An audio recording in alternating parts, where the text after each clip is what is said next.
And what's up, everybody? Welcome to Devonius' Domain Toy Review. Today we're going to be taking a very special look at the new Mattel Masterverse Masters of the Universe Blade. This is very, very cool. This is kind of Mattel continuing the live-action renewal of a lot of characters from the 1987 live-action Masters of the Universe movie. We've already gotten a live-action Skeletor, He-Man, Evil Lyn, and now we're doing, I think, is there a new Beastman out? There could be a new Beastman coming out. I can't remember. And now we've got this Blade. This is very, very cool.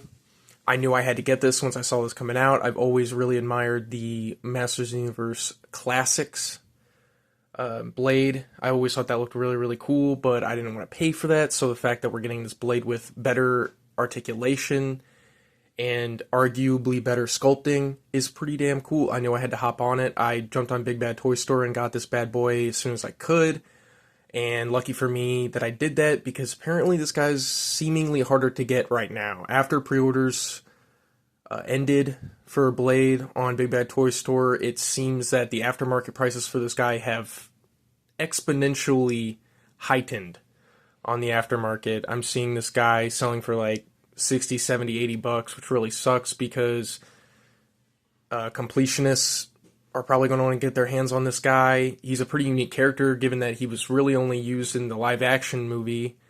So this is one of the main ways we're going to get him. I don't even know if we're going to get him in Origins. I know he came out in the original toy line back then, but I don't even know if they're going to do him in Origins. They might not do that. They might not revisit him. So it kind of sucks. I hope everybody out there that wants this figure is able to get their hands on it. And for those of you that don't have it right now and are wanting it, here's this review. So let's get into it. So looking at the packaging, some very beautiful art here. This is awesome. This looks great. Look here on the side. It's got Tila blasting off at the golden uber high power Skeletor, and then Evil Lyn over there. That's really cool. And yeah, just Blade looks super awesome. One of the cool, really cool original characters for this movie. And then here, like the evil soldiers up there with the sorceress too. That's really, really cool. Love this kind of wraparound mural here. That is really, really cool. And then here on the side, this is badass. That's very, very cool. We got a frontal profile of Blade there, and then like kind of like a battle stance of Blade. That's very cool. And then here on the back, all this stuff, we got him in different various battle stances, and then here he is also in a battle stance with a bunch of the troops. It says down here, Blade, evil master of swords, a mercenary and one of Skeletor's finest warriors, the master swordsman Blade holds a grudge against He-Man. Eager to face He-Man in combat, Blade travels to Earth in search of the second cosmic key, where he finally meets his foe. Very dope. Very, very cool. I like this movie. I thought it was pretty cool. It's definitely not really a Masters of the Universe movie, but for what it is, I like it. And let's hope that the new one doesn't suck. Well, let's get this guy open and look at the accessories, look at the articulation. Let's do this. You get a couple of goodie accessories here in this cool little Masters of the Universe baggie that comes in the side of the packaging. Pretty dope. So we got this guy out of the packaging. I've taken the liberty of putting both of his blades in the side holsters, so you can kind of get like a full representation of what we got going on here. And here he is, and I gotta say, looks very, very cool. He's kind of weighted. You can tell he's got some stuff on him, and man, this just looks awesome. I really like the shading here on the arms. I think that's great. I like the expression. I like the sculpt that went into the helmet here. This just all looks fantastic. This is really, really awesome. Very cool here with the protective armor. You can see here the thigh blades he's got. I think that's super duper cool. And here are his arm gauntlets with like the extra blades coming out for defense.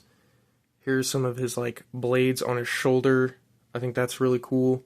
And everything kind of connects at the back here. I also really like the wash that's on the boots. It's pretty subtle, but you can kind of see it. That's really awesome. I like the leg paint, that's really cool. He also comes with his Electro Whip, which is very cool. It's bendy. Very, very awesome. Really just goes to show you, if Mattel can do something like this, then Hasbro could have done something like this for the Venestra figure with her purple whip lightsaber. This is very cool. Very awesome. He beats the shit out of He-Man with this in the movie. So it's awesome that we were able to get this. So yeah, let's get this guy in some poses and see what he can do.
So after having taken a look at this guy, posing him around, he's pretty cool. I didn't really go through like a whole rundown of their articulation, because if you have a Masterverse or a new Eternia figure, you kind of know what you're getting yourself into.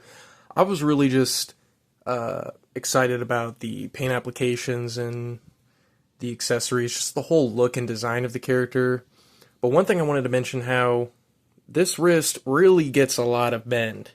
It's one of these, goes up and down, and it gets a lot of bend. It's very, very nice. This wrist is just a kind of back and forth rather than an up and down.